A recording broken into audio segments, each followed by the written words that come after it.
Salut YouTube, on va regarder une vidéo sur la Palestine. Et oui, un YouTuber a décidé, enfin, en 2026, on l'attendait, il a décidé de nous montrer la véritable histoire de la Palestine. Que tout le reste, là, tous les gens qui nous ont fait des histoires de la Palestine, c'était pas la véritable histoire de la Palestine. La véritable histoire de la Palestine. On va voir, tout est vrai. C'est là, c'est la décision finale, c'est la version officielle, elle est ici. Je n'ai jamais regardé, je crois, de vidéo de Gaspard G. Je ne connais pas son orientation politique, ni son orientation sexuelle, mais cela ne nous regarde pas. Et on va voir ce que ça donne. On va voir ce que ça donne. Et avant que commence la vidéo, n'oublie pas de liker, de commenter, de partager, de suivre la chaîne, de venir sur Twitch et de soutenir financièrement, si tu le peux, avec le lien en description. Merci, ça fait plaisir. Merci, merci. Vu son interview de merde sur Méluche, on peut s'attendre à tout. Ah, c'est lui qui avait fait une interview de Mélenchon? La Palestine, on en parle tout le temps, mais est-ce que vous connaissez vraiment son histoire ?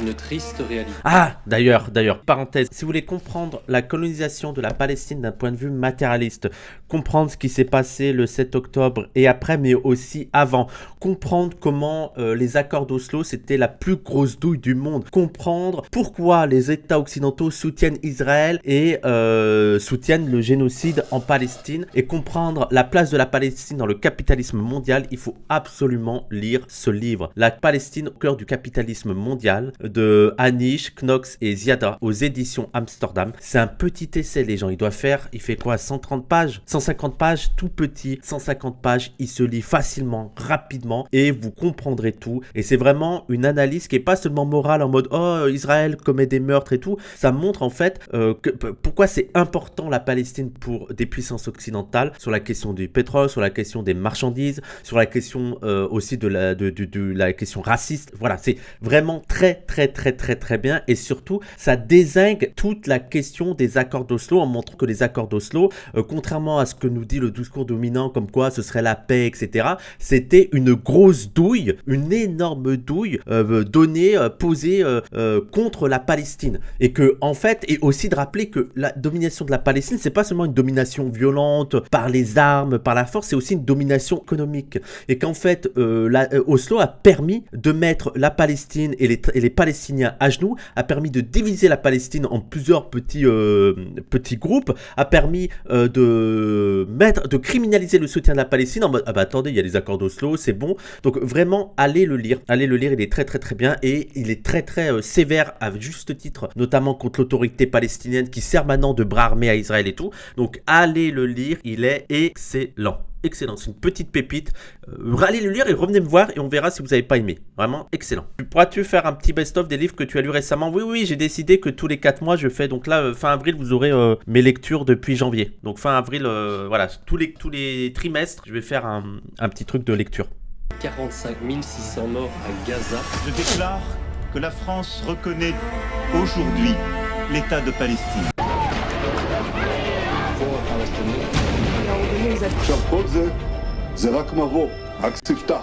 ראו הוזהרתם. צאו משם. La Palestine est au cœur d'un des conflits les plus complexes des 20e et 21e siècles. Oh oui, très complexe. Je veux dire, moi ça m'hallucine. Les gens, je vais essayer de pas trop le couper, mais ce n'est pas complexe en fait. C'est vraiment un état colonial pur et dur, quoi. C'est simple, quoi. Il y a une colonisation, il y a des territoires occupés, mais non, c'est complexe. Attention. Ah, c'est compliqué de savoir qui est l'agresseur et qui est l'agressé, hein. J'aimerais vous raconter l'histoire de la Palestine. La véritable histoire de la Palestine, la vraie. Attention. Je devais m'en douter que ça allait faire de l'archéologie. Moi, ça me fascine. En fait, il y a un truc, ça me rend fou. Pour faire croire, c'est un discours sioniste. Pour faire croire que pour comprendre vraiment ce qui se passe en Palestine, il faut revenir à il y a 2000 ans, il y a 4000 ans et tout. C'est une dinguerie, ce n'est pas vrai. C'est vraiment l'analyse de la Palestine par... alors, dans la préhistoire, il y avait ça, donc c'est normal qu'il y ait ça. C'est pas vrai, les gens, arrêtez. Et, je veux dire, l'histoire de la Palestine, elle est moderne. La colonisation, c'est lié à l'histoire moderne. C'est pas lié à l'archéologie. Donc les Juifs, il y avait des Juifs ici, donc ils ont droit d'être là. Et surtout, en fait, partons même du principe que l'archéologie prouverait et prouve la présence des Juifs sur ce territoire-là, sur cet espace géographique-là, ce que personne n'a jamais nié, ça ne justifie pas la création d'un État colonial, d'un État-nation colonial. À cette époque, la Palestine, c'est une terre appelée Canaan. Elle est habitée par un ensemble de peuples et de tribus païens qui croient en plusieurs divinités. Non mais les gens, moi depuis le début, je dis qu'on s'en fout de ça parce que, encore une fois, en fait ils ne comprennent pas le problème, c'est que, je veux dire, l'histoire ne... Ça n'explique pas pourquoi on a un État-nation colonial en tant que tel. Pourquoi cet État-nation a pris cette forme-là. Extrêmement symbolique pour les 3 grandes religions monothéistes dans le monde. Le judaïsme, le christianisme et l'islam. Pour les juifs, ce premier temple que... Bon, voilà, là on est vraiment dans une orientation, c'est putain les religions quoi. C'est parce que c'est les religions donc très important. Dans tous les cas, quand bien même c'est très important, ça n'explique toujours pas la forme de l'État israélien. Comment ça se fait que les juifs, pendant 4000 ans, n'ont pas eu l'idée de faire un État-nation colonial dans cette partie-là. Faut arrêter avec cette explication, surtout que t'as d'autres juifs tout aussi radicaux, tout aussi fondamentalistes, qui à partir de la lecture de la Torah se disent qu'ils ne doivent pas avoir l'état de nation israélien, parce que vraiment cette explication théologique, t'en as d'autres qui vont dire ah non mais c'est à travers la théologie, des juifs notamment les Natura Carta et des trucs très fondamentalistes qui vont dire non mais moi je pense que c'est de manière théologique, il faut être contre l'État d'Israël. C'est pas aux humains de nous donner un État. Cette population plurielle, elle vit ensemble en Palestine pendant tous ces siècles. Alors bon, selon les époques, il y a des épisodes plus ou moins harmonieux. Mais oui. Globalement, ça se passe plutôt bien. Jusqu'à ce qu'on arrive au XXe siècle. Peut-être que là, les gens, peut-être que j'ai été très sévère injustement avec Espargé et qu'il est en mode, bon, c'est là que ça devient compliqué, parce que là, il a eu le bon truc en mode, bon, il y a eu du bien et du moins bien. Allez, on va sur le dur, let's go. À partir de ce moment, vous allez voir, les ambitions et les stratégies des grandes puissances vont se mêler à la naissance d'une nouvelle idéologie qui va faire voler le calme de la Palestine en éclats.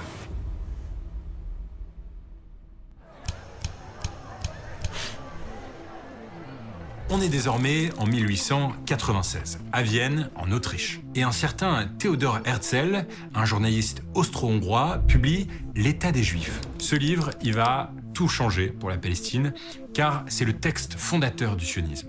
Pour ceux qui ne le savent pas encore, le sionisme, c'est une idéologie qui s'appuie sur la conviction que le peuple juif doit avoir un territoire qui lui appartient. Et il faut comprendre qu'au moment où Theodor...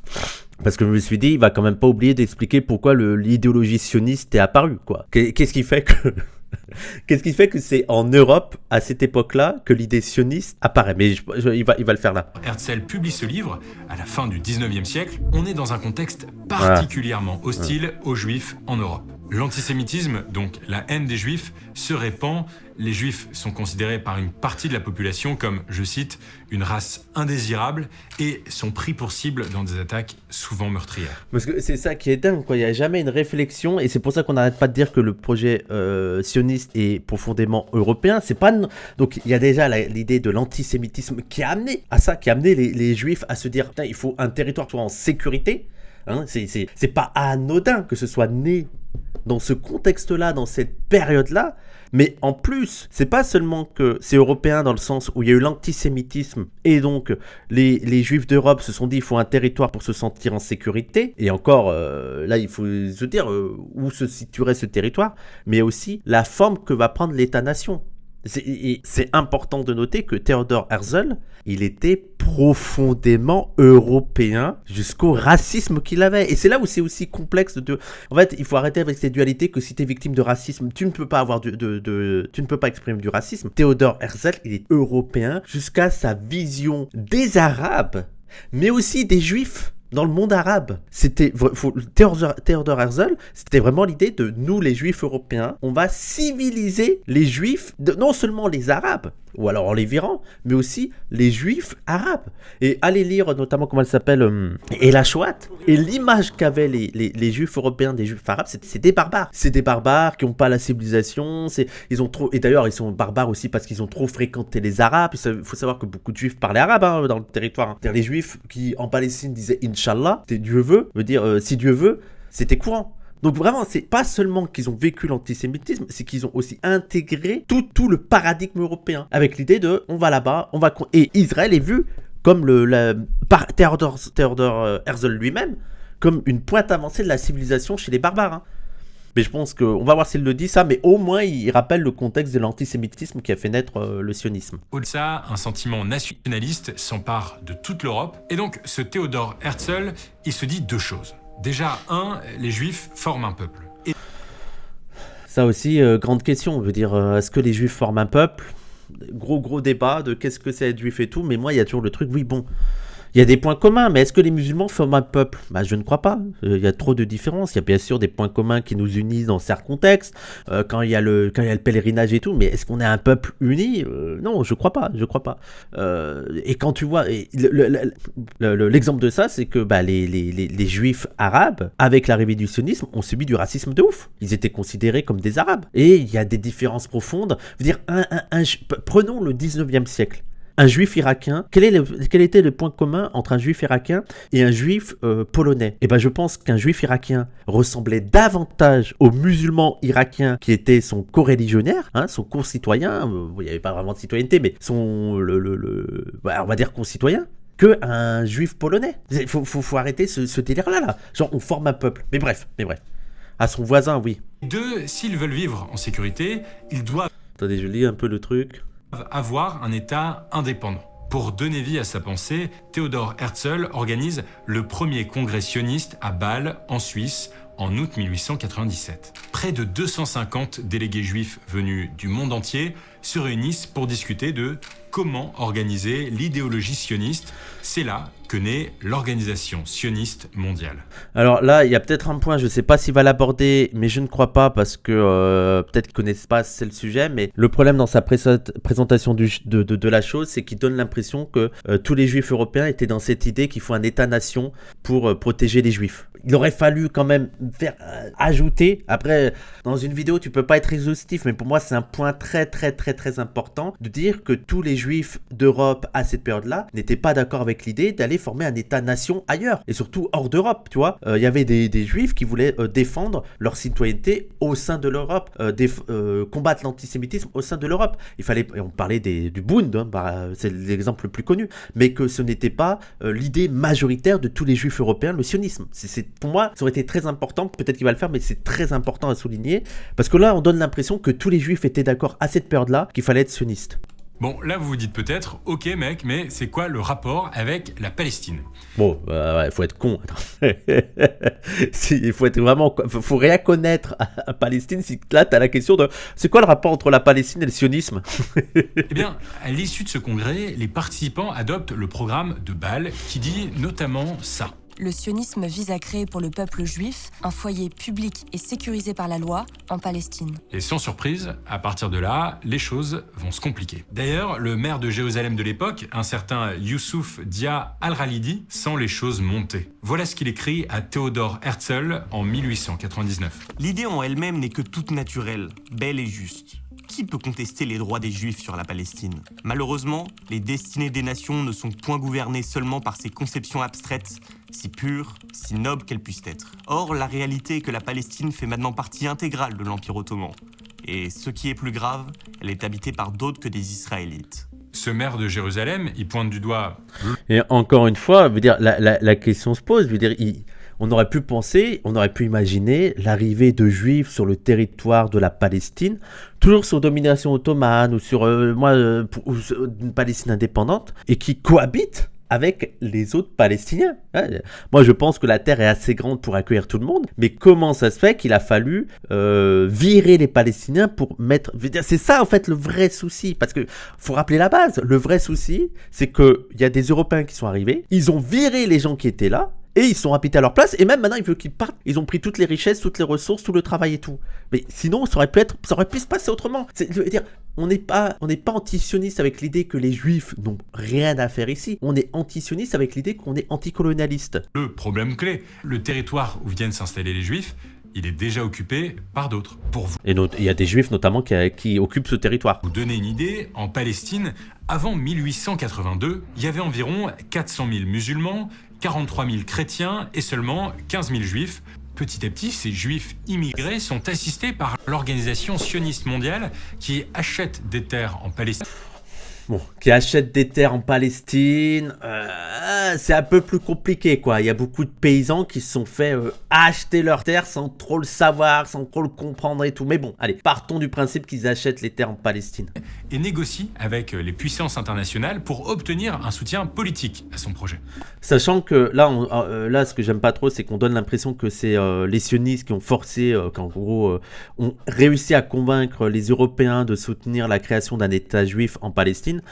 Et notamment, allez lire ce livre, c'est que ça correspondait aux intérêts des Européens. En fait, les Européens, les puissances coloniales et en premier lieu les Britanniques, voyaient d'un très bon œil, il n'a pas fallu beaucoup négocier avec eux, voyaient d'un très bon œil l'arrivée de juifs européens sur le territoire. Et eux, d'emblée, voyaient que c'était des Européens et voyaient que c'était aussi la moyen de garder un pied-à-terre européen sur ce territoire-là, quoi. Donc c'est pas genre, ah, allez, vas-y, on est gentil, allez, on vous fait cette fleur. Non, ça correspondait, c'est pas pour rien. Les Européens, c'est toujours pas cynisme, hein. C'est toujours calculé, il n'y a aucune philanthropie.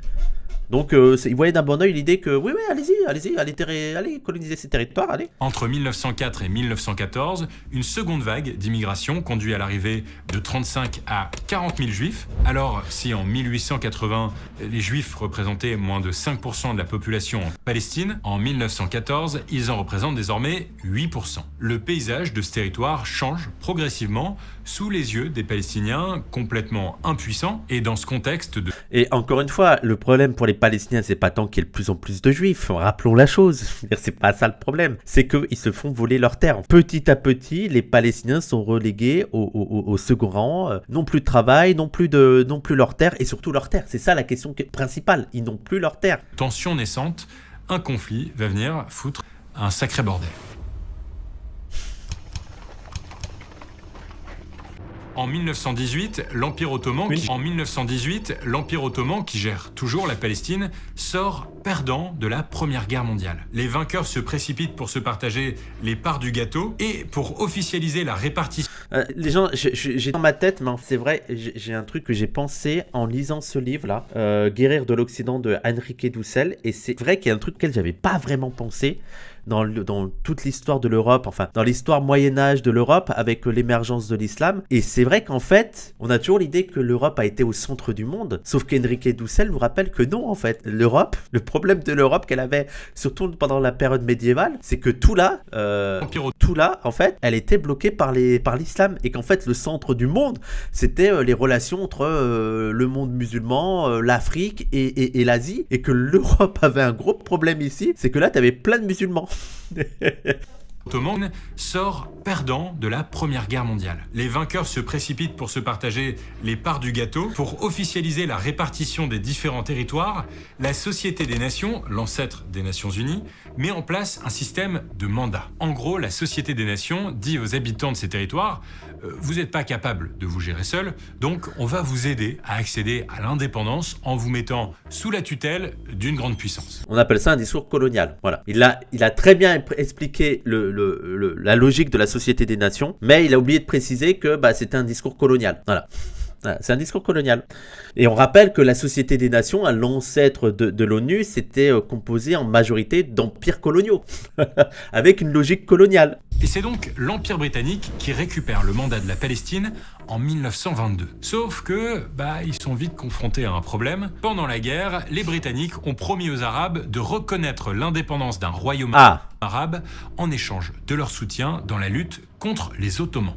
Oui, parce que c'est quand même fou, les Européens, ils le font là. Les Européens, ils promettent tout à tout le monde. Et après, ils peuvent trahir tranquille. Et donc oui, il y avait l'accord des Arabes avec des dirigeants arabes pour qu'ils aient leur indépendance, ils participent à la guerre. Et une terre promise 2 fois, oui, voilà. Ah, les Européens, ces fouteurs de merde. Et surtout les Britanniques. Hein. Je rappelle qu'en 1900, le grand Satan, ça reste les Britanniques. Okay, ils sont descendants, ils commencent à perdre en puissance et tout.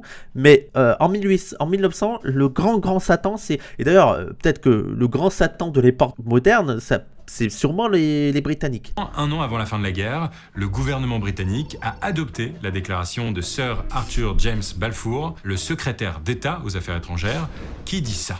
Le gouvernement de Sa Majesté envisage favorablement l'établissement en Palestine d'un foyer national pour le peuple juif et emploiera tous ses efforts pour faciliter la réalisation de cet objectif. En fait, si les Britanniques font ça, c'est principalement par intérêt. Déjà, ils veulent assurer leur domination sur la Palestine. Non, mais en vrai, ça va. Je suis assez sévère avec Gaspard G, mais ça va. Je veux dire, c'est un truc normie plutôt cool. Zone cruciale de la route vers les Indes, un territoire qui, à l'époque, leur appartient. Et puis, certains dirigeants britanniques sont simplement convaincus par les arguments du projet sioniste. Bon, mais du coup, des milliers de... Bon, ils sont pas convaincus, ils s'en battent les couilles. Les Britanniques s'en battent les couilles des Juifs et de la Palestine et de... Oui, allez-y. C'est juste, au moins, on aura un pied-à-terre. Au moins, on aura un État qui sera allié. Ils avaient plus confiance en des Juifs européens, quand bien même Juifs, ils sont européens, que aux Arabes de la région. Et ça va faire et surtout que les sionistes les ont convaincus de ce côté-là. Avec l'idée de ce sera un État européen dans la région. Les Juifs enthousiastes émigrent vers la Palestine, commencent à y acheter des terres et la cohabitation va être explosive. Sur le terrain, le projet sioniste se heurte aux aspirations nationalistes arabes. Le 4 avril 1920, des émeutes dans la vieille ville de Jérusalem font 9 morts, 5 juifs et 4 arabes et plusieurs centaines de blessés. En août 1929, 249 personnes sont tuées. En 1933, Adolf Hitler arrive au pouvoir en Allemagne et développe sa politique nazie antisémite. Pour le dictateur, les Juifs sont, je cite, des sous-hommes. Ça encore, c'est courant dans toute l'Europe. Je veux dire, c'est exacerbé au sein de l'Allemagne nazie, mais c'est pas quelque chose qui est spécifique au nazisme. Hein. Faut dire, et d'ailleurs, il avait commencé à l'expliquer, mais il me semble qu'il l'a oublié, que c'est l'antisémitisme qui sévissait dans toute l'Europe, et notamment en France, qui a poussé à ça, quoi. Les Juifs décident alors de fuir l'Allemagne pour échapper aux persécutions et des dizaines de milliers de nouveaux immigrants juifs débarquent chaque année en Palestine. Pour vous donner une idée, en 1931, il y a environ 17% de juifs dans la population palestinienne. 4 ans plus tard, ils sont 30%. Petit à petit, un début d'État se met en place avec des institutions politiques, administratives et sécuritaires juives, et surtout, les achats de terres palestiniennes par des juifs s'accélèrent. En face, le sentiment nationaliste palestinien se renforce, et l'idée d'une lutte nationale arabe contre les Britanniques et les immigrationnistes ne cesse de gagner du terrain. En 1936, des milliers d'Arabes se soulèvent en Palestine, c'est ce qu'on va appeler la Grande Révolte. Les auteurs du rapport suggèrent alors de diviser la Palestine, ce qui ne fait... Ça m'hallucine. Ils ont foutu la merde. C'est les Anglais, ils ont foutu la merde. Ils disent, ok, j'ai une idée, on va diviser le truc en deux. C'est vraiment, ils jouent à civilisation, les gens. Les Européens jouent à civilisation. Ok, on va diviser en deux. Allez. Que renforcer la colère des Arabes. La Grande Révolte devient alors une véritable insurrection. Pour quelle... Et oui, c'est logique que ça énerve les Arabes que de diviser la terre en deux, mais c'est n'importe quel pays, n'importe quelle nation aurait réagi de la même manière. Je n'ose pas imaginer si en France on avait dit, allez, on partage le territoire en deux, faut arrêter avec ce truc-là. Ouais, les Arabes l'ont pas accepté, mais déjà personne l'aurait accepté, mais en plus ça a été imposé de l'extérieur. Les Arabes n'ont pas eu leur mot à dire. Nouvelle politique qui limite l'immigration juive en Palestine à 75 000 personnes sur 5 ans. Cette politique, appelée le Livre blanc, restreint aussi les achats de terres pour les organisations juives et promet une indépendance palestinienne dans un délai de 10 ans, donc vers 1949. Sur le papier, pour les Palestiniens, ce Livre blanc, c'est un bon compromis. Mais là encore, une guerre va venir bouleverser toutes ces promesses. Le 1er septembre 1939, à 5h moins le quart. En même temps, les faits crus ne sont pas à faveur des mensonges sionistes. Oui, non, mais c'est pour ça que les gens, et c'est en voyant ça, c'est en voyant tout ça qu'on comprend que toute la partie archéologie ne sert à rien. Elle ne sert absolument à rien. À rien du tout. Du matin, sans déclaration de guerre, Hitler lance la Wehrmacht à l'assaut de la Pologne. La Deuxième Guerre mondiale vient de commencer.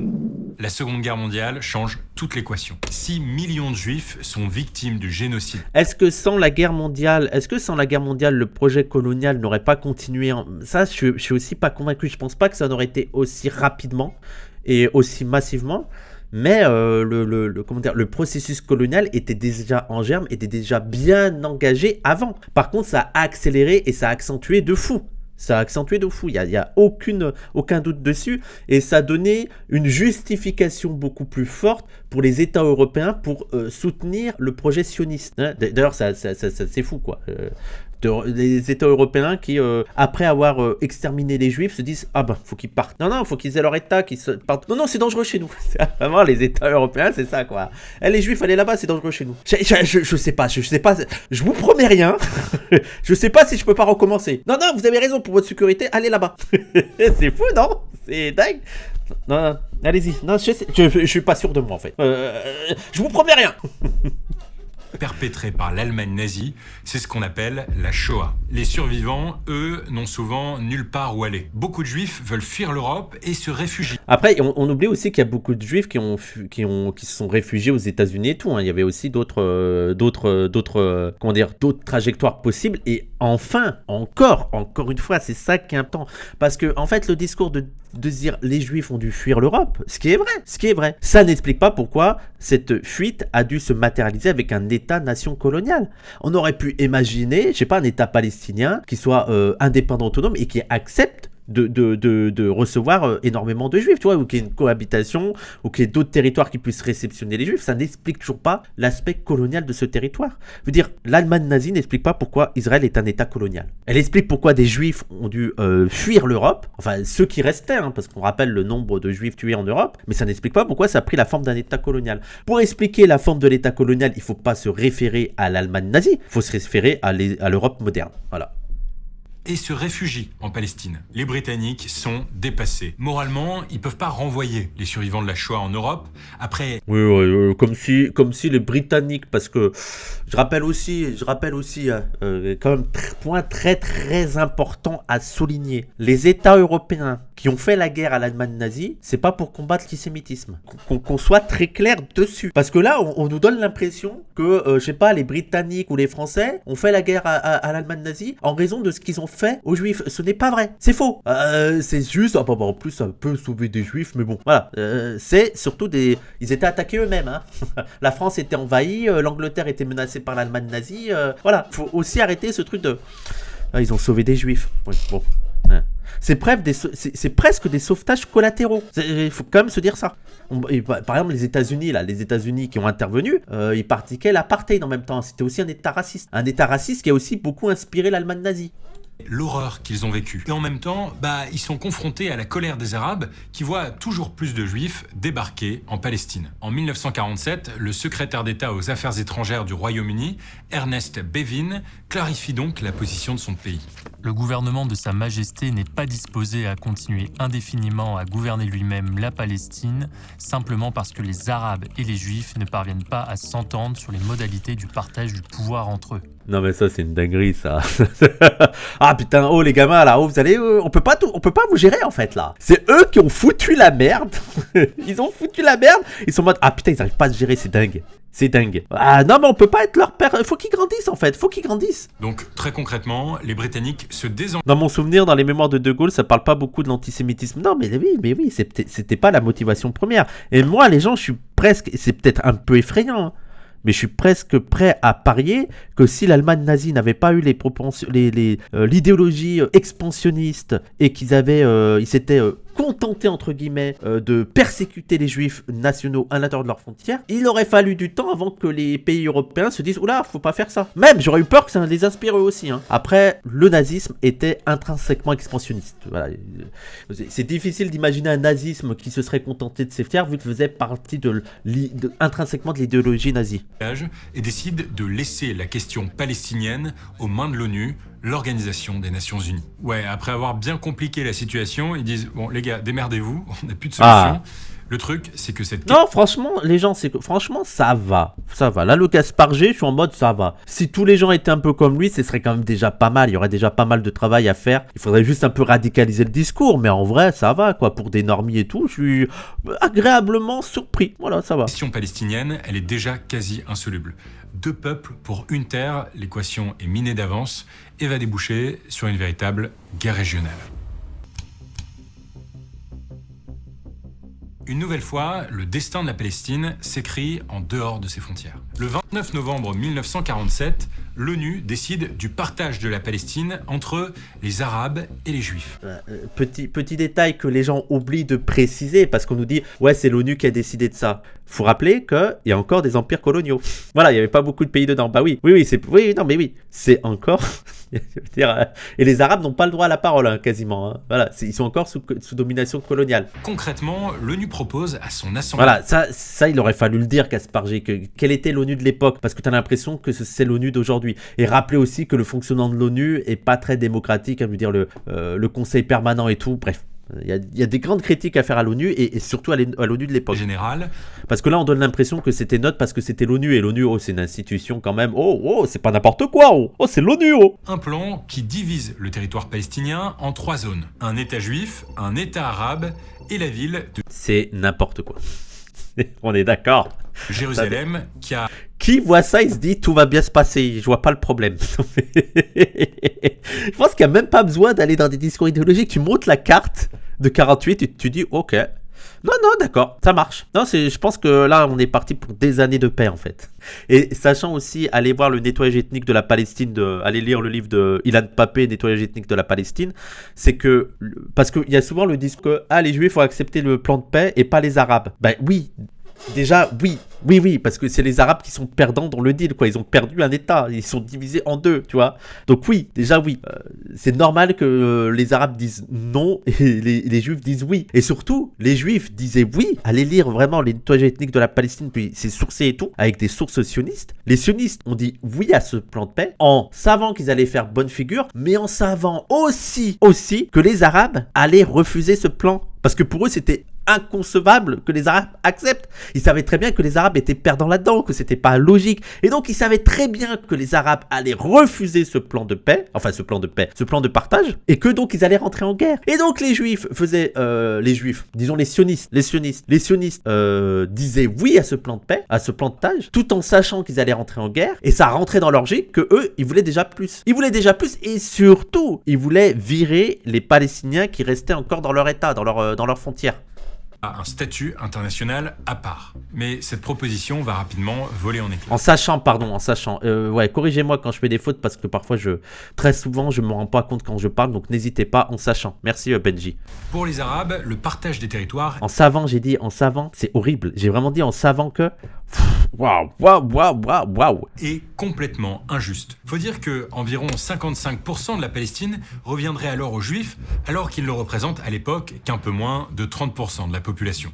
Bon, après, sur les 55%, il faut voir ce qui est important, c'est pas tant le pourcentage, c'est aussi les terres qui sont exploitables. Si dans 55% du territoire, tu as 20% que c'est du désert, voilà quoi. Dès le lendemain du vote à l'ONU, une guerre civile éclate entre la communauté juive et la communauté arabe. Attentats à la bombe, embuscades, émeutes, attaques contre des villages. Qui est surpris? Personne, c'était sûr, c'était certain. Les combats durent jusqu'en mai 1948 et font entre 1700 et 1800 morts côté juif. Côté palestinien, c'est 2 à 3 fois plus. Le 14 mai de cette année-là, c'est officiellement la fin du mandat britannique et le jour même, les dirigeants sionistes annoncent ça.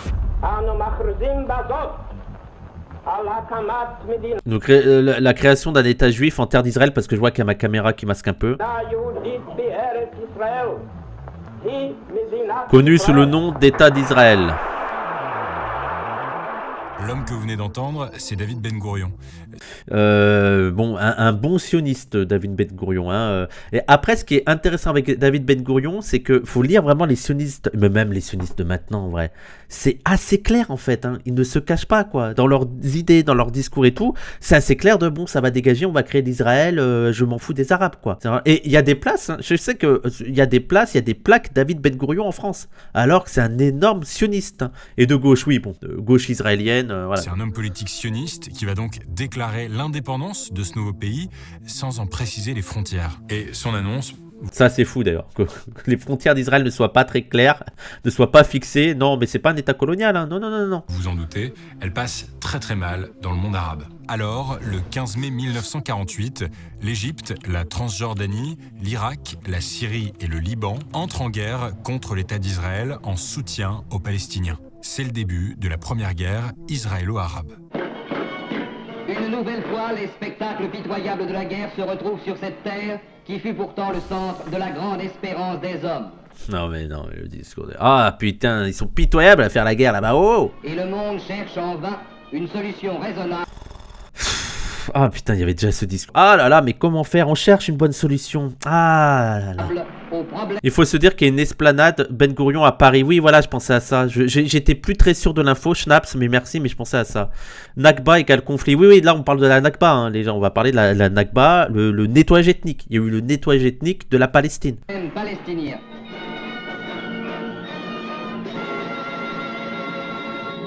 Après 10 mois de conflit, Israël sort vainqueur et prend le contrôle de 78% du territoire palestinien. Pour être super concret et que vous puissiez voir vraiment ce que ça représente, ça, c'est les frontières prévues par l'ONU en 1947 et ça, c'est les nouvelles frontières après la première guerre israélo-arabe.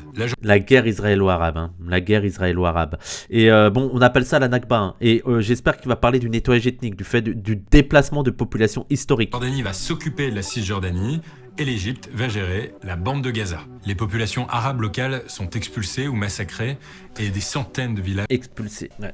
De la déportation, il faut utiliser le terme nettoyage ethnique. Il y a eu un nettoyage ethnique. Sont détruits. Résultat, un peu plus de 80% des Palestiniens sont forcés à l'exil. Quoi qu'il en soit, au moment... Nettoyage ethnique, quand tu as 80% de la population qui est forcée à l'exil, c'est un nettoyage ethnique. Voilà le terme qu'il faut utiliser. L'armistice, plus de 500 000 personnes qui n'avaient guère que leurs vêtements sur le dos se réfugiaient dans les pays arabes voisins.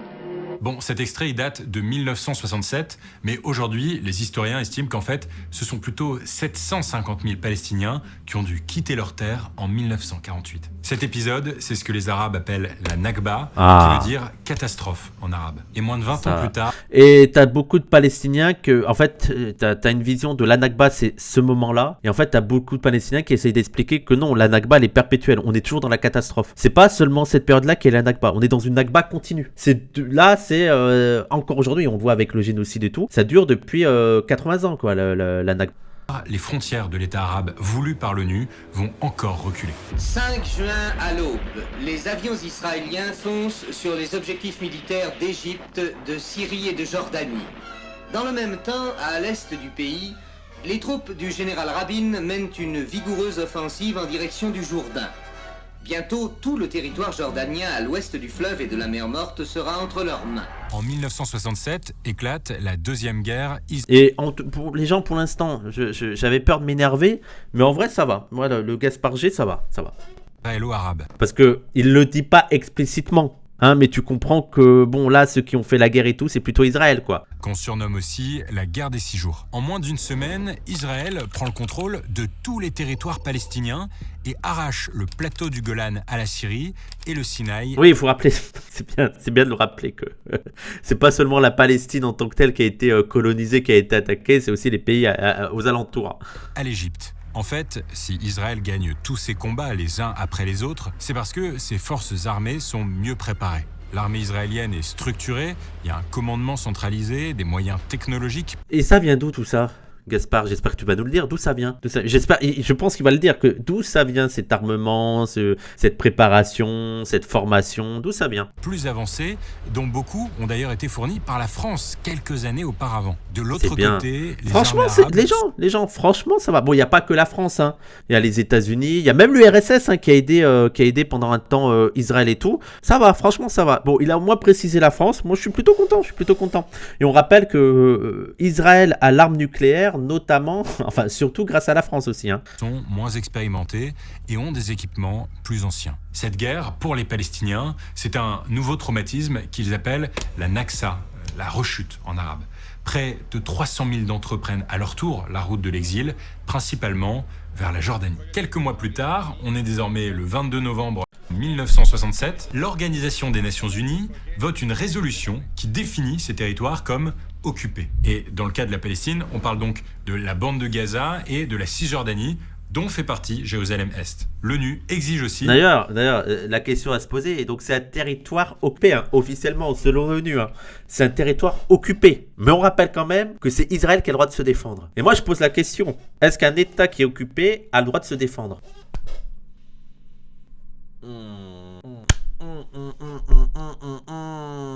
Bonne question, faut que j'y réfléchisse. Est-ce que c'est un État démocratique, celui qui est occupé là ? Parce que s'il est pas...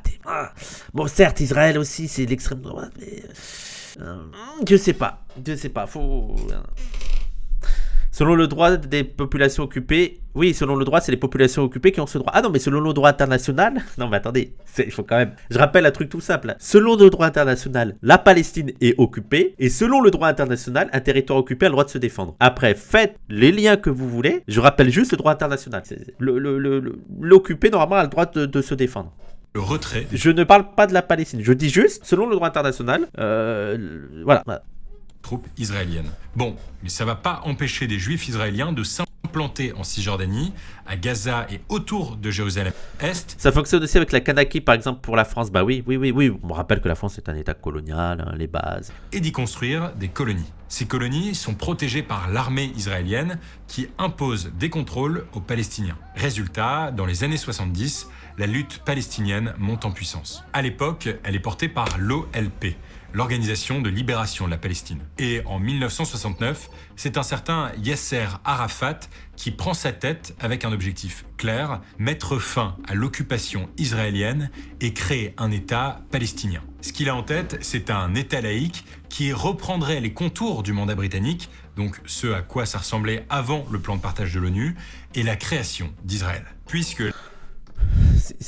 on est quand même d'accord que c'est la solution la plus logique. Oui, je rappelle que pour certains, Yasser Arafat, c'est déjà le terrorisme. Hein. Yasser Arafat. Hein. Voilà ce projet de Yasser Arafat, c'est le terrorisme. C'est le radicalisme et tout. Hein. Parce que Yasser Arafat a fait la lutte armée. Il faut aussi rappeler le passé avant que ils sont un peu plus mous dans la fin de sa vie, mais c'est aussi dû au fait qu'il ait des postes de responsabilité. Donc c'est plus compliqué d'être dans la radicalité et tout, ce qu'on peut comprendre. Que bon, voilà, Yasser Arafat. Ce à quoi... Alors que vraiment c'était la base du programme, oui. Ça ressemblait avant le plan de partage de l'ONU et la création d'Israël. Puisque la... Yasser Arafat, c'est surtout un traître qui a vendu la lutte palestinienne pour travailler avec... Ah non, mais là, je vous trouve très dur. Les gens, moi, je veux bien que Yasser Arafat, il ait fait des choix qui sont critiquables. Les accords d'Oslo et tout. Mais je pense que...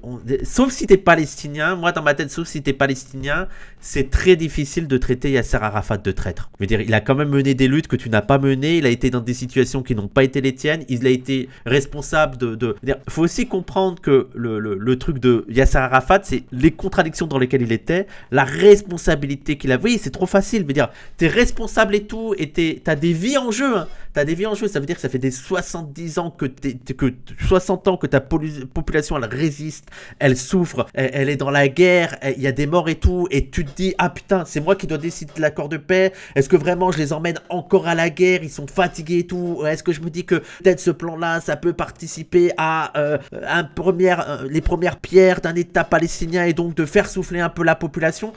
Je veux dire, ok, moi je peux, en fait, de mon point de vue, là, dans ma chambre tranquille, je peux dire, ça a été une très mauvaise idée, les accords d'Oslo. Mais, est-ce que moi j'aurais fait mieux que Yasser Arafat ? Je ne crois pas. Déjà, le parcours de Yasser Arafat avant d'être dirigeant et d'avoir ces négociations-là, c'est pour ça les gens, on peut dire, les accords d'Oslo, ça a été une énorme douille, mais il faut être un peu empathique avec Yasser Arafat, quoi, les gars, c'est quand même... Voilà, faut voir aussi les tendances lourdes. Est-ce que Yasser Arafat avait vraiment la possibilité... C'est pour ça qu'il ne faut jamais se centrer sur un individu même, mais voir les tendances lourdes qui étaient en jeu. Est-ce que les tendances lourdes qui étaient en jeu à l'époque de la négociation des accords d'Oslo et dans lequel la position était Yasser Arafat, est-ce qu'il aurait pu faire vraiment beaucoup mieux ? Je sais pas, c'est compliqué. C'est pour ça que je suis toujours en mode Palestine est occupée, l'OLP installe ses bases à quelques dizaines de kilomètres de la frontière israélienne, en Jordanie. Quand le Mossad essaie de t'assassiner du début à la fin de ta vie plus d'identité, rien que ceux qui sont documentés, c'est plutôt un green flag. Oui.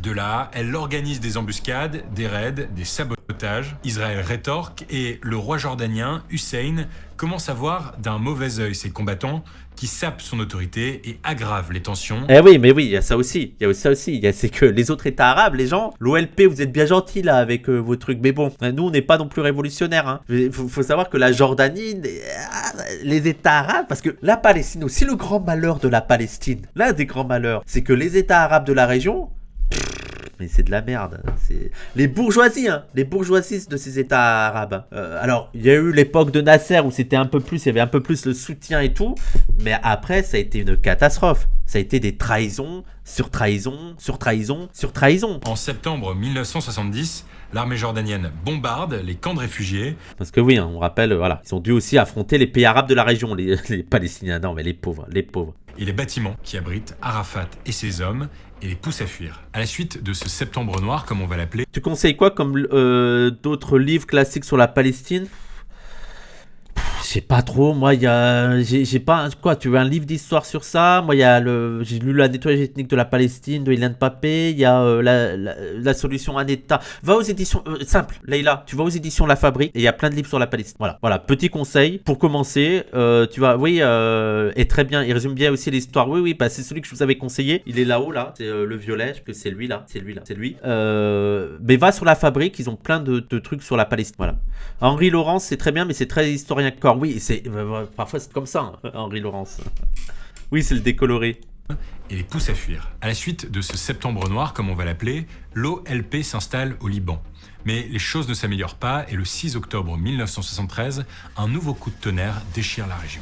Tel Aviv et le Caire sont d'accord pour reconnaître que de furieux combats mettent aux prises en ce moment leur aviation et leurs chars, au prix de très lourdes pertes en hommes et en matériel. Alors que les Juifs célèbrent la fête religieuse du Kippour, ils sont surpris par une attaque coordonnée de l'Égypte et de la Syrie qui veulent récupérer leur territoire perdu pendant la guerre des 6 jours. C'est le quand même, c'est récupérer les territoires qui sont conquis par Israël quand même. Début d'une nouvelle guerre israélo-arabe qui va, encore une fois, être très courte et très meurtrière avec plus de 20 000 morts. En 19 jours, l'État hébreu remporte une nouvelle victoire qui lui permet de conserver les territoires du Sinaï et le plateau du Golan. Dans les années qui suivent, on rappelle aussi que la domination israélienne est liée aussi à la domination états-unienne, européenne et tout. Hein. Mais regardez juste la situation actuelle. Alors là, de plus en plus, Israël arrive à être un peu autonome en termes d'armement. Ils arrivent à être très dominants sur la question des renseignements, etc. Mais il reste encore ultra dépendant des États-Unis. C'est-à-dire, c'est vraiment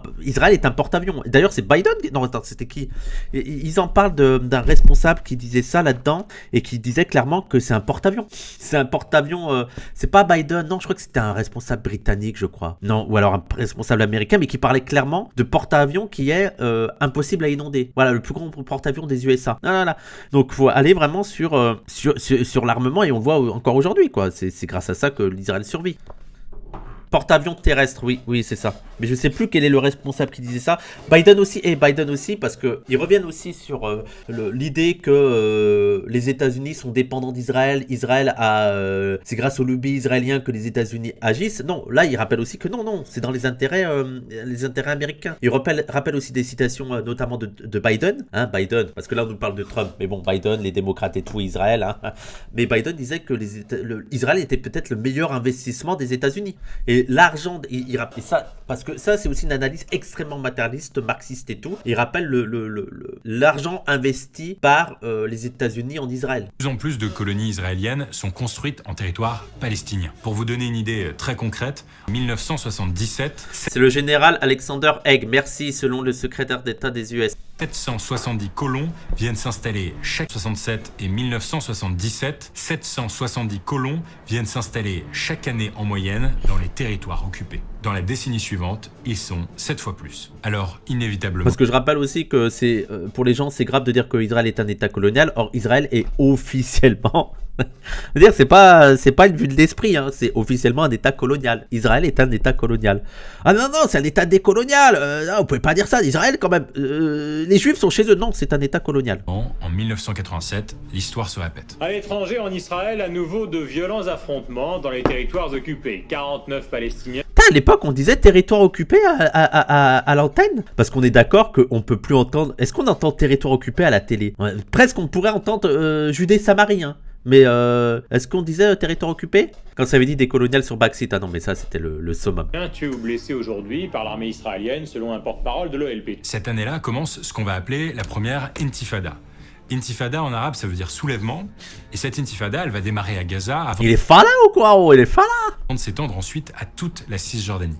Et en m'intéressant d'un peu plus près à ce sujet, j'ai compris que ce qui différencie cette révolte des conflits précédents, c'est que cette fois-ci, c'est la jeunesse palestinienne qui la lance. Cette jeunesse, elle n'a connu que l'occupation israélienne, les checkpoints, les fouilles, les couvre-feux, les humiliations... Non, mais il a raison sur ça, il a raison. Hein. Allez voir l'interview qu'on a fait avec Yanis Mamdi, elle était excellente, hein, l'interview qu'on a fait avec Yanis Mamdi et même son documentaire, et qui montre le caractère, parce que sur la colonisation, on voit que les actes spectaculaires, tu vois. Quand il y a une guerre, quand il y a un mort et tout, mais on voit pas toutes les vexations, les humiliations qui sont quotidiennes. Et on se rend pas compte le degré de contrôle dans une société coloniale. Et allez lire Frantz Fanon, quand bien même il y a des gens qui viennent vous dire que Frantz Fanon s'est dépassé, allez lire Les Damnés de la Terre et tout, et comment dire, c'est vraiment ces vexations et ces humiliations quotidiennes qui font le poids le plus lourd de la colonisation. Il faut se rendre compte qu'il y a des Palestiniens qui sont pas très loin de la mer, mais qui ont jamais vu la mer. Qui ont, je veux dire, en Cisjordanie et tout, je sais pas, je pense que la majorité n'a pas encore vu la mer. Alors que bon, c'est pas très loin, quoi. Pour dire le degré de contrôle. Par les soldats israéliens. Elle est frustrée.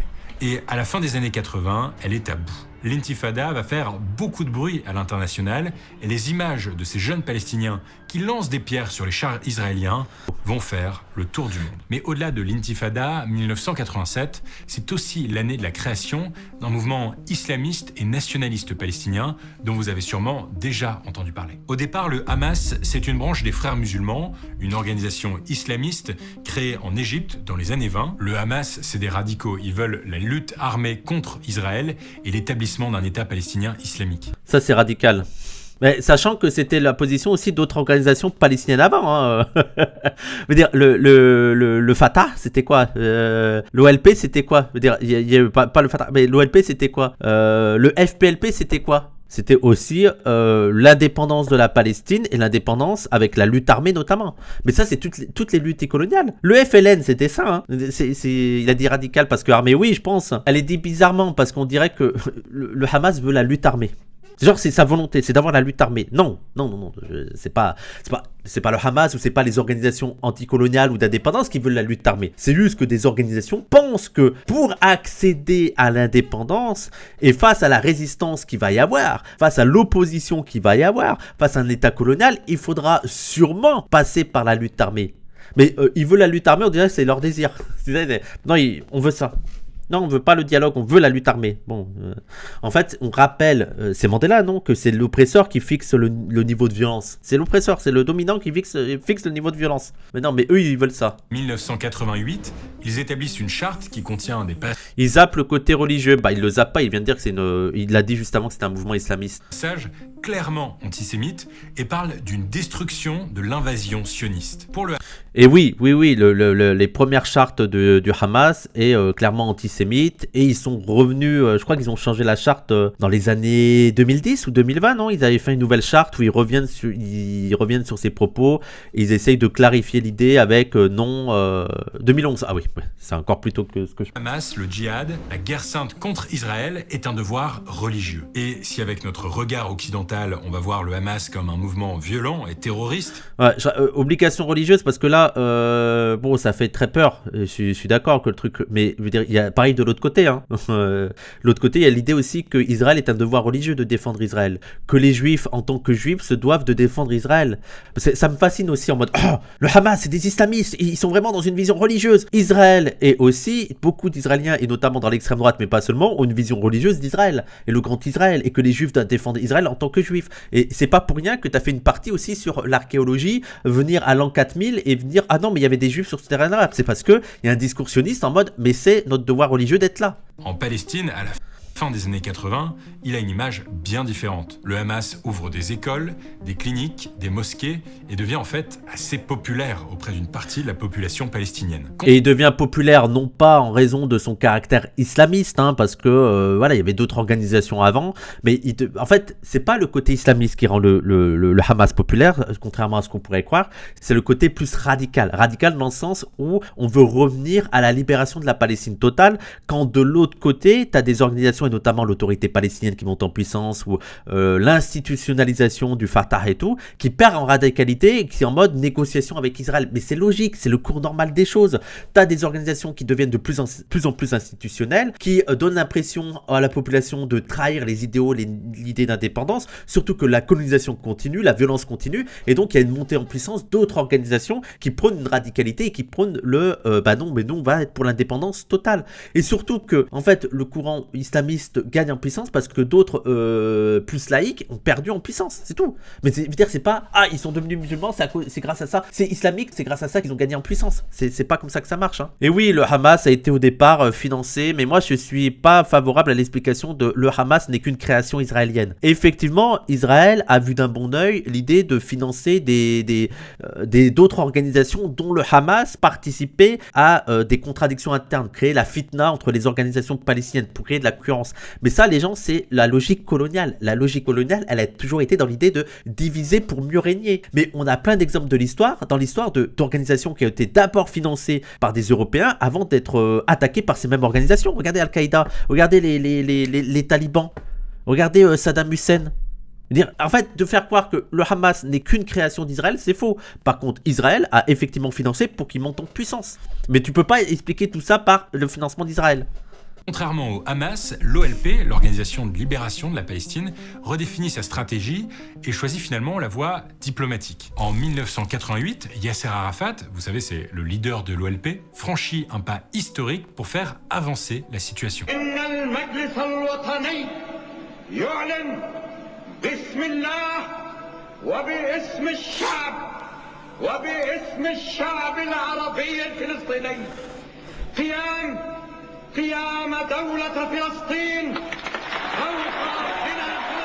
Et là on comprend, moi je peux comprendre que pour certains Palestiniens, après des années de guerre, d'humiliation et tout, ils se disent bon c'est quand même une avancée d'avoir un État palestinien, en plus avec comme capitale Jérusalem. Les gens, c'est tout à fait compréhensible.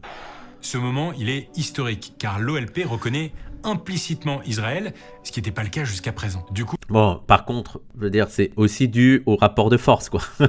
C'est aussi ça. Je veux dire, ils ont aussi cédé face au rapport de force et à l'idée qu'en face de toi, t'as pas seulement Israël, t'as l'Europe et les États-Unis. Donc t'es en mode, oui, bon, ok, si pour avoir un petit peu, pour souffler un petit peu et pour avoir les prémices d'un État, il faut le reconnaître, je peux accepter de le reconnaître. Voilà. Oui, la pression de fou, oui.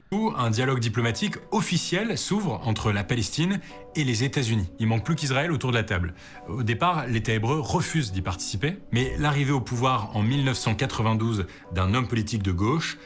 Je crois qu'il y a une citation là, c'est pas lui, il faut briser les os ou un truc comme ça. Voilà, en fait, cette légende de la gauche israélienne, oui, c'est lui, hein, c'est Rabin. Il y a la citation aussi dans le livre et tout. Voilà, on parle aussi d'un gars qui a, veut dire la gauche israélienne et aussi une gauche coloniale. C'est ça qu'il faut, parce que c'est trop le discours des normies de vouloir se dire ah non mais il y a une Israélienne, non c'est pas juste une citation, c'est un briseur d'os. Oui, ouais, tu veux dire qu'il a aussi participé à ça, Benji. Mais voilà, je veux dire la légende de la gauche israélienne qui serait la solution en Palestine, c'est faux. La gauche israélienne est aussi coloniale. Et moi c'est fascinant en fait la priorité de la gauche, de beaucoup de gauchistes en France et notamment Mediapart en premier lieu, de vouloir absolument, on dirait que eux leur priorité c'est de sauver le mythe d'une gauche israélienne qui pourrait vivre en paix avec la Palestine. Ça n'existe pas.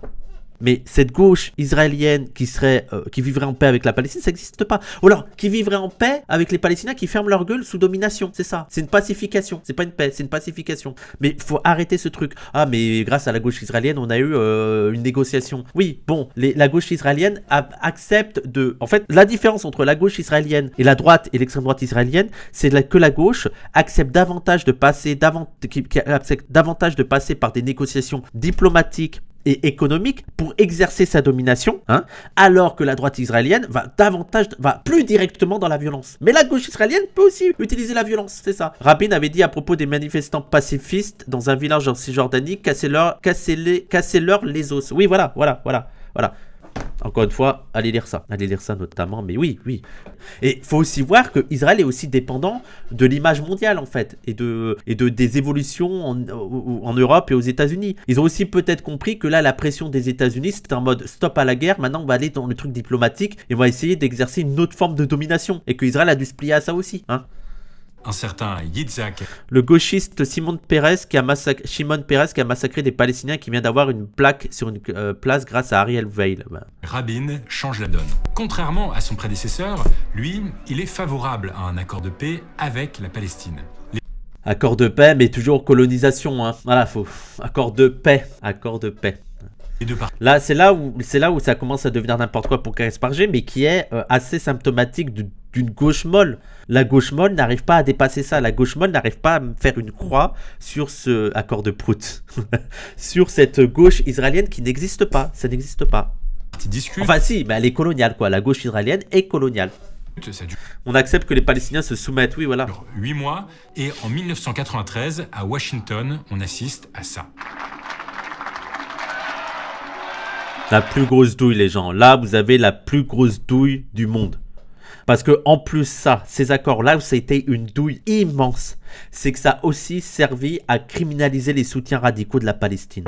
Ça a servi à se dire, ah mais non, mais vous êtes n'importe quoi, une solution diplomatique de paix comme ça, regardez, ils se sont serrés la main, arrêtez d'exiger, les Palestiniens eux-mêmes acceptent ça, en masquant le fait que là, il y a un accord inégal, je dis pas illégal, mais inégalitaire. L'accord qui a été signé est ultra favorable à Israël. Et je rappelle que c'est même pas la création d'un État palestinien qui est fait, c'est la promesse que peut-être, à long terme, il y aura un État palestinien.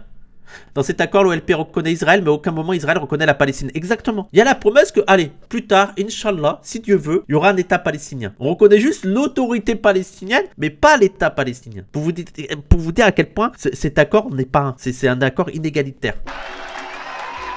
Cette poignée de main, elle a lieu à Washington, devant la Maison Blanche, et elle est extrêmement symbolique. En fait, faut s'arrêter. Oui. Oui. Elle est symbolique, mais pas dans le sens où tu voudrais le penser, mais elle est symbolique de l'impérialisme américain. En mode, bon là, vous allez faire l'appel les deux, ok, on a d'autres priorités là. 2 secondes pour analyser cette image. À droite, on voit Yasser Arafat, le leader de l'Organisation de libération de la Palestine, serrer la main de Yitzhak Rabin, le premier ministre israélien, à gauche sur l'image. Ici, au centre, Bill Clinton, le président américain de l'époque, apparaît comme celui qui réconcilie les deux camps. Les négociations entre les 3 hommes débouchent sur ce qu'on va appeler les accords d'Oslo. Des accords qui prévoient la reconnaissance des droits légitimes et politiques mutuels d'Israël et de la Palestine, l'établissement d'une autorité palestinienne. Ce qui veut rien dire, quoi. Ça ne veut vraiment rien dire.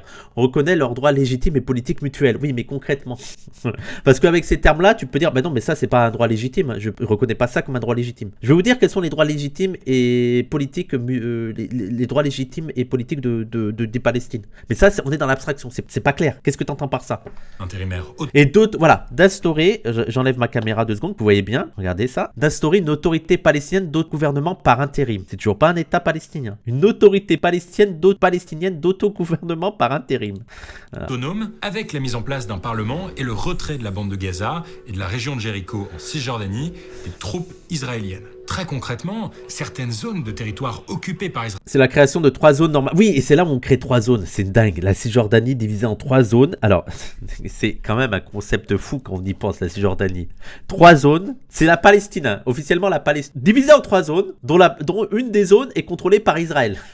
Enfin, entièrement contrôlée par Israël. La deuxième zone est en partage entre Israël et la Palestine. Et la troisième zone, contrôlée par la Palestine, mais sous domination israélienne. C'est-à-dire que l'autorité palestinienne est totalement dépendante d'Israël, du bon vouloir d'Israël. C'est Israël. C'est pour ça qu'il y a des Palestiniens qui vous disent, mais attendez, pourquoi vous ne croyez pas en un État? Il y a déjà un État là. Là, il y a déjà un État. Il y a un seul État. Il y a un apartheid, il y a un État avec un apartheid. Israël passe sous administration civile palestinienne et l'armée israélienne n'est plus censée y entrer. La signature des accords met aussi fin à l'intifada. Il n'y a pas besoin, dans les zones contrôlées par la Palestine, il n'y a pas besoin de l'entrée de l'armée israélienne, quand même elle entre, il n'y a pas de souci. Hein, parce que, l'armée palestinienne est dépendante, je veux dire, c'est la police, l'armée palestinienne l'armée de l'autorité palestinienne, enfin l'armée de l'autorité palestinienne, c'est la police israélienne. Elle fait la police pour Israël. Et notamment, elle chasse les opposants politiques. Hein, parce qu'il y a des gens qui nous disent, rappelons aussi, hein, parce que le Mediapart et tout, la gauche israélienne qui vient nous dire, ouais, ça fait des années qu'il n'y a pas eu d'élection à Gaza. Mahmoud Abbas, c'est 90 ans, c'est quand la dernière élection de Mahmoud Abbas? Vous croyez que c'est démocratique en Cisjordanie? Non mais ça me tue. De présenter l'autorité palestinienne comme comme une alternative démocratique, c'est la douille, quoi. Ah non, mais il n'y a jamais eu. Il faudrait que ce soit plus démocratique à Gaza. Oui, on va être démocratique dans un blocus. Ouais. 4 ans plus tôt, le bilan est lourd, 1124 Palestiniens et 277 Israéliens sont morts. Après ça, la poignée de main entre Rabin et Arafat suscite un espoir inédit. Un vent d'optimisme souffle sur le monde. Ce qui est ouf, c'est que tout ce que demandent aujourd'hui les sionistes mous aux Palestiniens afin qu'il y ait une paix, c'est-à-dire reconnaissance d'Israël, abandon de la lutte armée, l'OLP l'a fait lors des accords d'Oslo, et pourtant Israël a continué à coloniser et continue aujourd'hui. Oui.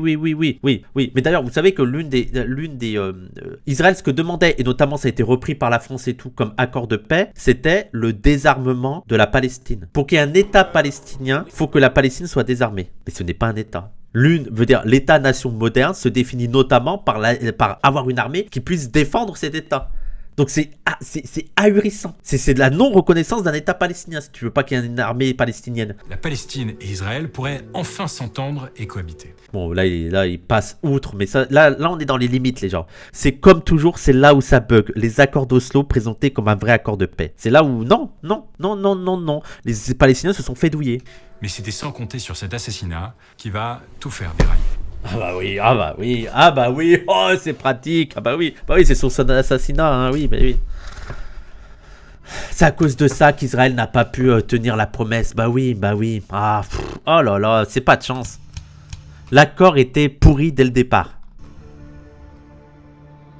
On parlait de la deuxième charte du Hamas, dedans il y a une reconnaissance d'Israël, by the way, donc la majorité des acteurs palestiniens reconnaissent Israël, l'inverse n'est aucunement vrai. Oui, j'avais oublié de ça, t'as bien fait de le préciser, Adel Daou. Madame, monsieur, bonsoir. Le premier ministre israélien Isaac Rabin a été assassiné ce soir à Tel Aviv.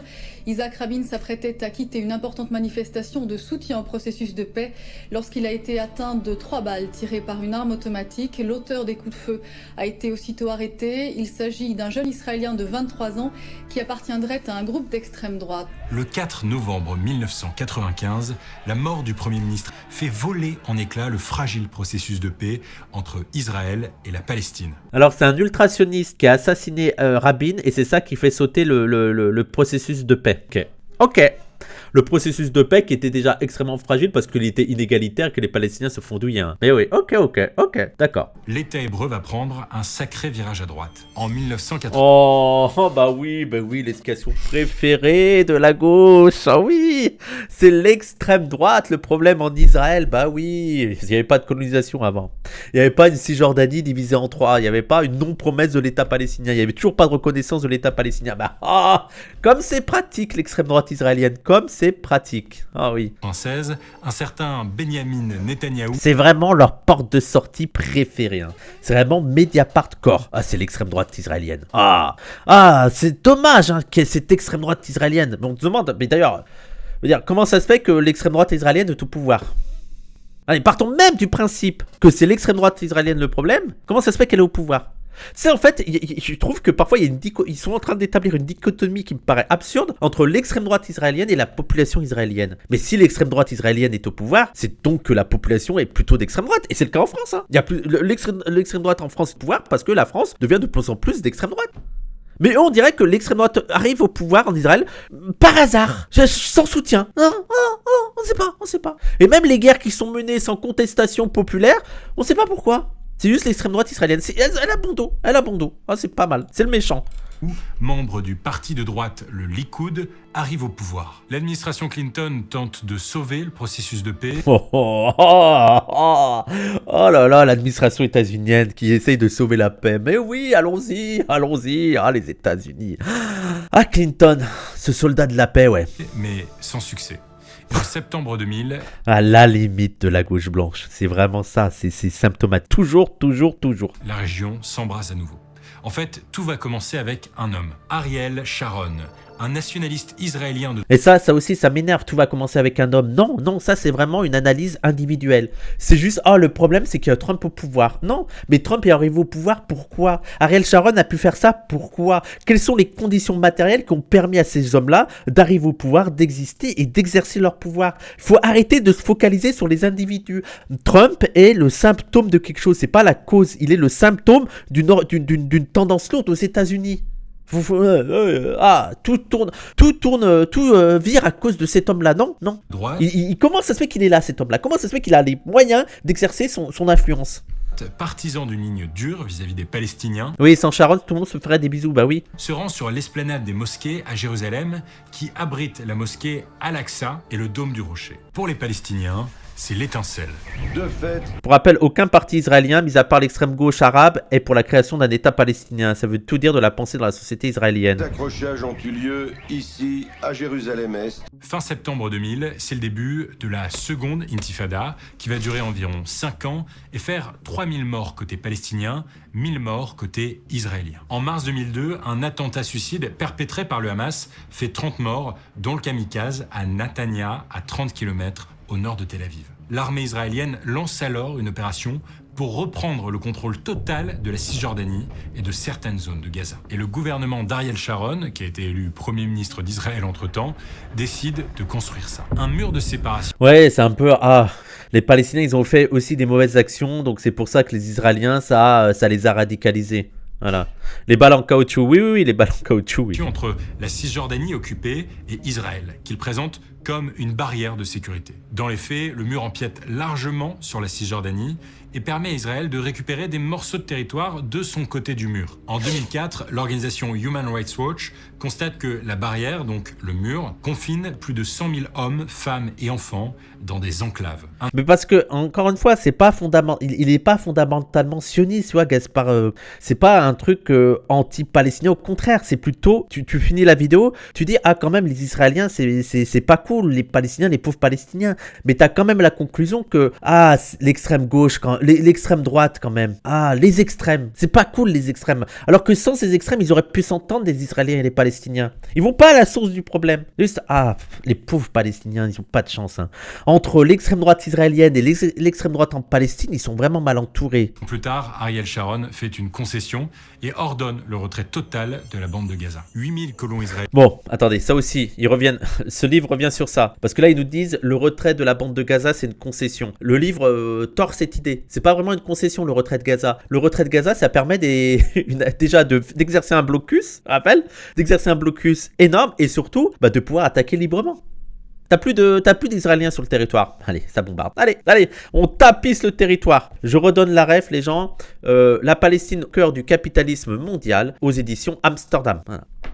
Et les troupes de l'armée israélienne doivent plier bagages, mais dans les années qui suivent, un blocus maritime et terrestre va être imposé à Gaza, où la vie devient un enfer. La pauvreté est omniprésente. En 2022, près de la moitié de la population gazaoui est au chômage et 62% des Gazaouis ont besoin d'une aide alimentaire. Voilà le blocus exercé. Donc je rappelle qu'il y a eu le blocus parce que le Hamas a gagné des élections démocratiques. Voilà. On a décidé que non, les élections le résultat des élections ne plaisait pas, donc blocus, voilà. Depuis que le Hamas s'est emparé du pouvoir dans la bande de... Le Hamas s'est emparé du pouvoir? Attends, on est d'accord que quand tu dis le Hamas s'est emparé du pouvoir, t'as l'impression d'une action violente. Or non, ils ont gagné les élections en fait. C'est une folie ça, le choix des mots. Ils se sont emparés du pouvoir, ils ont gagné. Le Hamas, oui, un coup d'état, ils ont gagné en fait. C'est les gens, et ça ni ça me réjouit ni ça m'attriste, mais c'est les faits. Ils ont gagné. Voilà, les États-Unis, on va pas dire que Trump s'est emparé du pouvoir. Il a gagné les élections. Parce que emparé du pouvoir, t'as vraiment cette impression-là. Gaza en 2007, les cycles de violence avec Israël se multiplient. Il a dit pareil pour le Likoud tout à l'heure. Ok, donc on va dire bon soupçon, même si je trouve que le terme, et chez Grim le Fourbe, c'est pareil pour le Likoud, c'est emparé du pouvoir, mais c'est pas vrai. Le Likoud, ils ont été élus. C'est ça, ils ont été élus. Faut noter que c'est pas l'extrême droite n'est pas arrivée au pouvoir par elle-même. Et 4 opérations militaires majeures ont été menées par Israël contre le Hamas dans la bande de Gaza. L'opération Plomb durci, l'opération Pilier de défense, l'opération Bordure protectrice et une dernière opération en réponse à ça. Des commandos palestiniens qui s'infiltrent à plusieurs endroits du territoire israélien et des scènes d'horreur dont les images sont insoutenables. Le Hamas a lancé une attaque sans précédent ce matin. C'est intéressant quand même, avant de venir sur le 7 octobre, de rappeler que donc déjà, il y avait 70 70 ans de colonisation, et même dans les 10 dernières années, dans les 20 dernières années, tu as eu 3 opérations. Vous savez, on se moque de la Russie quand elle parle d'opérations militaires, mais là on parle d'opérations militaires, il n'y a pas de souci. C'est pas du tout de la propagande de parler d'opérations militaires. Mais bref, 3 opérations militaires, et on pourrait parler aussi de la marche pour la paix là, des Palestiniens en 2019, où ils ont été, les Palestiniens ont été tiraillés. On les a... Voilà. Ils rigolaient entre les Israéliens. On vise un bras, on vise une jambe, on vise... voilà. La marche du retour, merci. J'ai des trous parfois. Merci, la marche du retour. Ce matin, le mouvement palestinien a aussi tiré des centaines de roquettes depuis la bande de Gaza. Attaque qui a pris par surprise la population israélienne. Moi, ce qui serait curieux, les gens, ce qui serait intéressant à voir à la télé. Parce que là, on est d'accord qu'il y a eu des scènes d'horreur. Ça, personne le nie. Il y a eu des images où, peu importe ton opinion politique, c'est insoutenable, tu vois. Moi, peu importe mes idéaux, je trouve ça horrible à voir, des Palestiniens, des Israéliens qui sont maltraités, qui sont traînés dans des cockpits et tout, dans des pick-up, dans des camions et tout. C'est horrible à voir. Mais ce qui serait intéressant, ce serait que le 7 octobre, on traite médiatiquement de la même manière le génocide à Gaza. Là, ce qui est en train de se passer. Je veux dire, tous les jours, parce que c'est tous les jours depuis 2 ans, te mettre à la télé les images, regardez ce qui se passe, parce que là, nous, on l'a accès grâce à Internet, grâce à Instagram, mais que les médias en fassent autant, c'est ce que je souhaite. Je souhaite pas qu'on minore ce qui s'est passé le 7 octobre. Je souhaite qu'on traite avec le même sérieux, avec la même gravité, avec la même ampleur, ce qui se passe continuellement aujourd'hui depuis le 7 octobre en Palestine. Voilà. Que tous les jours, on voit, vraiment, regardez ça, regardez ces images, regardez ça. Et on voit là qu'il y a un traitement inégalitaire. On voit que le 7 octobre a été traité d'une manière beaucoup plus importante que ce qui se passe tous les jours à Gaza et le génocide. C'est hallucinant. Qui célébrait un week-end de fête. On compte déjà près d'une centaine de morts et 900 blessés. Le 7 octobre 2023, le Hamas lance l'attaque surprise des... Alors, il n'y a pas que le Hamas, mais ça, il faudra sans cesse le répéter, il n'y avait pas que le Hamas. d'Al-Aqsa sur le territoire d'Israël et environ 1200 Israéliens sont assassinés. C'est le jour le plus sanglant de l'histoire de l'État hébreu. Le groupe terroriste kidnappe également 251 civils, soldats et policiers israéliens.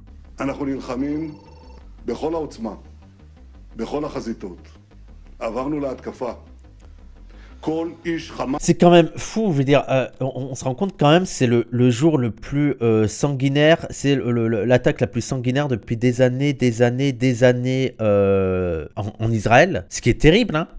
Mais au final, quelle est je veux dire, là, Israël est en train de faire, on a combien de morts officiellement en Palestine? Officiellement, hein, on sait que en réalité c'est beaucoup plus, hein. C'est fou. Et quand même, je veux dire, encore des gens à la télé qui peuvent librement 100 fois plus depuis le 7 octobre. 100 000. Donc ouais, ça doit être presque 100 fois plus. 100 000 et 80% de civils selon Gaspard G. 100 000 morts et 80% de civils. C'est quand même 100 fois plus que ce qui est arrivé le 7 octobre et on n'en parle pas autant. Si vous vous rendez que si on parlait dans la même proportion du 7 octobre que des victimes palestiniennes, on serait inondé à la télé. C'est qu'il y a un traitement inégal, il y a un traitement médiatique qui est inégal, vraiment inégal. Et ça, voilà, par exemple, t'avais une journaliste, pas une journaliste, une universitaire, je me rappelle au début, qui était venue dire, bah non, le Hamas et Daesh, c'est pas pareil, et presque apologie du terrorisme. Pour rappeler que non, le Hamas et Israël, c'est pas pareil. Ça veut pas dire que Hamas c'est gentil, mais ce n'est pas pareil. Le Hamas n'est pas Daesh. Le Hamas et Israël, pardon. Oh putain, le lapsus. le Hamas et Daesh, c'est pas pareil. Comme le monde a écrasé et a anéanti Daesh.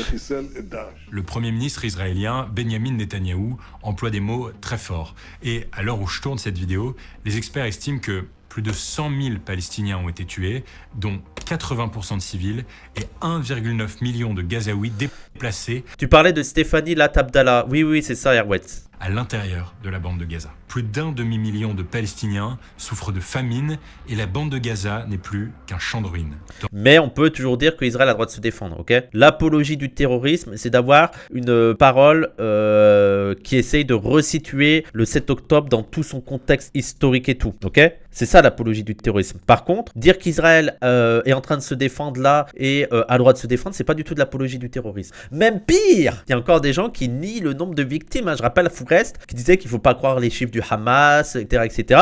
Quand bien même les chiffres du Hamas, parce que c'était en fait l'administration gazaoui qui donnait les résultats, étaient certainement sous-estimés. Et ben il y avait du négationnisme. Il y avait du négationnisme à la télé. À la télé, il y avait du négationnisme. Et Pallywood, il y a des gens qui parlent de Pallywood. Voilà, Pallywood. Vous avez vu les décors de Pallywood? C'est pas mal, c'est pas mal, c'est moderne. C'est l'Occident. Dans la bande de Gaza, plus de 90% des logements ont été endommagés ou détruits. 90% des logements. 4. Et la douille qu'on nous a fait aussi, c'est de faire croire que maintenant il y a la paix. Il y a un cessez-le-feu, il y a la paix. Alors que les horreurs continuent à être commises et surtout, ils en ont plus rien à foutre. C'est-à-dire, voilà comme on a dit, imaginons même que ce soit la paix. Imaginons même que Israël arrête d'attaquer Gaza. Imaginons même. Ils font quoi là? Je rigole tellement c'est horrible. Ils font quoi là? On leur dit, allez, c'est la paix. Allez, bon courage les Gazaouis. Bonne continuation. Je pense qu'on vous a laissé un peu en bordel, mais bon, on vous laisse faire. Allez, salut. Ça y est, c'est réglé. Allez, salut. Ouais, voilà ce qu'on leur laisse. Voilà. C'est dans ce contexte qu'en septembre 2025, devant les Nations Unies, la France, accompagnée d'une dizaine d'autres pays occidentaux, décide ça. Je déclare que la France reconnaît aujourd'hui l'État de Palestine. Attends, genre, c'est génial, c'est extraordinaire. C'est 100 000 morts. 80 années de colonisation, des milliers et des milliers de morts, des centaines de milliers de morts dans l'histoire de la Palestine, des centaines de milliers de morts. Là, dernièrement, 100 000 morts, des millions de déplacés dernièrement, mais même dans l'histoire de la Palestine. Des années d'humiliation. Et après un génocide, il y a la France. Oh, la grandeur de la France, France, pays des droits de l'homme, phare du monde et de l'humanité, qui après tout ça, je reconnais l'État de la Palestine. Voilà. Alors on peut être fiers. Déjà, Cocorico, allons enfants de la patrie et tout le bordel. Ah ouais. Bon, en réalité, la France n'a fait que suivre les 148 des 193 États membres. Bon, c'est bien. Il faut pas que je coupe trop vite, Gaspard G. Merci beaucoup, Gaspard. Les Nations Unies qui reconnaissaient déjà la Palestine. Mais l'idée derrière tout ça, c'est de relancer le processus diplomatique et la fameuse solution à 2 États. Celle qui consisterait à créer un État juif et un État arabe en... Faut arrêter avec ce truc d'État juif et d'État arabe. Faut arrêter. C'est-à-dire, on n'est pas censé être antiraciste chez nous. Il n'y a pas le truc de... Attends, comment ça se fait qu'on veut imposer l'universalisme partout? On bombarde les pays arabes avec l'idée de l'universalisme, le respect et tout. Et là, on veut un État juif. Qu'est-ce que ça veut dire un État juif? Qu'est-ce que ça veut dire un État juif? C'est quoi? S'il y a trop d'arabes, c'est un problème alors? S'il y a trop d'arabes dans cet État, c'est un problème. Mais alors, vous voyez que ça commence mal, ces bases-là. Il faut un État juif. Il faut donc que absolument plus de la majorité soit juif. Qu'est-ce qui se passe s'il y a trop d'arabes ou il y a trop, je sais pas, d'asiatiques? C'est une folie ça, qu'on voit pas le problème avec ça. Palestine. Mais malgré ces gestes symboliques, sur le terrain, la situation empire. En Cisjordanie, où vivent aujourd'hui environ 3 millions de Palestiniens et 700 000 colons israéliens, les violences flambent. En octobre... Vu comment la démographie palestinienne le fait baliser, oui, pour eux c'est un problème. Bah oui, non mais ils veulent pas souligner ça. Gaspard G et autres, quand ils parlent d'un État juif, ils voient pas qu'est-ce que ça veut dire ethniquement parlant. Le niveau de racisme du truc que ça implique.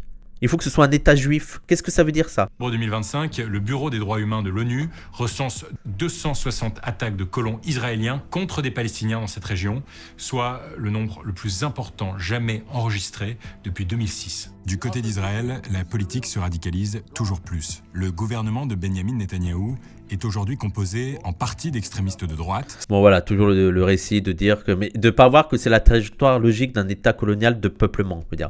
Les gens, ça va finir soit par la fin de la colonie israélienne, soit la fin de la Palestine. Voilà, simple, il n'y a pas d'autre voie. Soit Israël, on laisse Israël faire et ça finit par tous les Palestiniens sont virés et il en restera une petite... Allez, 3% de Palestiniens sur le territoire israélien. Mais comme on a aux États-Unis et en Australie, c'est ça la trajectoire. Soit on en finit avec l'État colonial. Et on a un vrai État avec la cohabitation de tous. Le cas de ces 2 gars-là, Bezalel Smotrich, le ministre des Finances, et Itamar Ben-Gvir, ministre de la Sécurité nationale, qui souhaitent l'annexion totale de la Palestine. Le premier a cofondé une ONG qui vise à étendre les colonies israéliennes en Palestine. Et Tu peux nous dire, Gaspard G, c'est quoi l'opinion populaire en Israël sur la colonisation? Tu peux nous le souligner, s'il te plaît? Ce serait sympa de voir ce que pensent les Israéliens. Le second a été condamné à plusieurs reprises pour incitation au racisme et soutien au mouvement nationaliste religieux CAR, une organisation terroriste interdite en Israël et aux États-Unis. Bref, aujourd'hui, même si le conflit est toujours en cours, de nombreux observateurs et spécialistes, y compris israéliens, s'accordent à dire qu'un génocide est commis par Israël en Palestine. Et plus le temps passe, plus la solution à 2 États semble difficile à imaginer. Est-ce que ça veut dire que Gaspard va aller dans la solution à un État? Attendez, c'est peut-être incroyable la conclusion. On va peut-être être... Oh, tata, est-ce que ça va être un frérot, Gaspard? Attendez. Israël en Palestine. Et plus le temps passe, plus la solution à 2 États semble difficile à imaginer.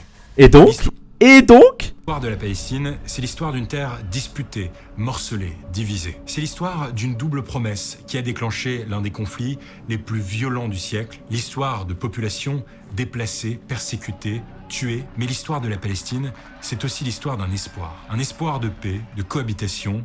L'histoire de milliers de réfugiés qui rêvent tout simplement de retourner chez eux. Oh, attendez, c'est quand même... Bon, il y a des termes qu'ils n'utilisent pas, mais quand même, de revenir sur le fait de revenir chez eux, c'est pas rien. C'est pas rien. Est-ce qu'il sous-entend le droit au retour? Les gens? Est-ce que c'est la meilleure manière pour lui de donner l'idée du droit au retour dans la position dans laquelle il est? Bon soupçon. Moi, je suis en mode bon soupçon. Les amis, merci d'avoir regardé cette vidéo. C'était une vidéo qui était super importante. Bon, allez. Les gens, conclusion, ça allait. C'est moins catastrophique que ce que je pensais. C'est beaucoup moins catastrophique que je pensais. Il a les mêmes blocages que la gauche blanche sur l'idée de c'est l'extrême droite. En fait, il pourrait y avoir des discussions, des dialogues entre les deux. Mais le problème, que ce soit en Palestine et en Israël, c'est l'extrême droite. Mais il a quand même mis en avant le rôle des États occidentaux. Il a quand même parlé de colonisation. Tu finis la vidéo, tu te dis, bon, c'est quand même Israël qui abuse, hein, je veux dire, dans l'histoire, ça va. Pense qu'on peut un petit peu le radicaliser davantage, Gaspard, mais est-ce qu'il a conclu au droit au retour? Si vraiment sa conclusion, l'idée, c'était le droit au retour, qu'il dit qu'il y a juste des gens qui veulent rentrer chez eux, parce qu'on rappelle que pour les gens, pour savoir qui est sioniste ou pas sioniste, c'est la question à poser. Est-ce qu'ils sont pour ou contre le droit au retour? C'est une question qui est importante, qui est primordiale, qui est essentielle. Et ça serait intéressant de voir avec Mediapart, est-ce qu'ils sont pour ou contre le droit au retour? Parce que le droit au retour, les gens, ce que ça implique, parce que les sionistes sont contre le droit au retour, parce qu'ils savent très bien ce que ça veut dire. Le droit au retour, c'est le fait que les Palestiniens reviennent sur les terres qui ont été volées, reviennent sur les terres où ils ont été expulsés par les Israéliens, et notamment le droit au retour de 48, hein. On parle de 48. Et donc ça renverse totalement la table, parce que ça signifierait que les Palestiniens soient en voie d'être majoritaires. Et donc chez les sionistes, ça voudrait dire la fin d'État d'Israël. Donc c'est ça qui est très... C'est ça la question essentielle à poser. Et c'est là où tu voyais les sionistes et les non-sionistes. Moi, je suis pour le droit au retour. Ils ont été expulsés de leur terre, ils ont le droit de revenir. Voilà. Et ceux qui sont sionistes, ils vont dire non. Non, mais on peut les aider à financer là-bas. Oui, c'est là où ça bloque. Donc, quand ils parlent de revenir chez eux, est-ce qu'ils sous-entendent ça? C'est la grande question. Toujours pas compris pourquoi il a fait 3000 ans d'histoire, mais oui. Voilà, mais c'est ce que j'avais dit. Ça ne sert à rien. On s'en bat les couilles. Ça n'explique rien sur tout le reste. Voilà. Bref, bon, ça allait. Les gens, je suis plutôt... ça va, c'est plutôt agréablement surpris par Gaspard G. Je rappelle que agréablement surpris par rapport à ce que j'attendais de Gaspard G. Je trouve que même parfois, j'étais un peu trop sévère à son égard. Et que vu sa position... La vidéo est pas trop mal de ce qu'on a à attendre de ce genre de youtubeur. Voilà. Donc ça va. Allez, merci beaucoup et on n'oublie pas Palestine de la mer au Jourdain. Free Palestine, free Palestine. No politique here, no politique.